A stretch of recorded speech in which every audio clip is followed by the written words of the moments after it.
Sawa. Nataka utuambie kitu gani ambacho ushai kukutana nacho kwenye mapenzi, mahusiano, ambacho ni kitamu na kichungu pia. Kitamu na kichungu, yani tamu na chungu. Pagumu hapo afu pazuri. Unachikaga tu. Mimi hapa kwa experience yangu ndogo.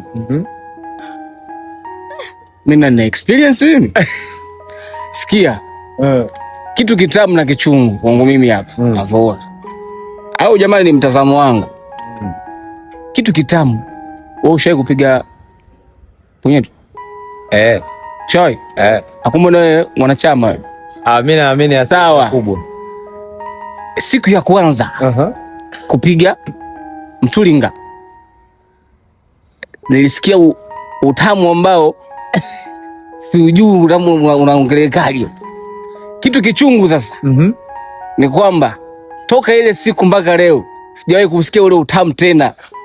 Kwa mpaka leo unapigaga nyeto, unatafuta ule utamu. Bila chikago niko na utafuta.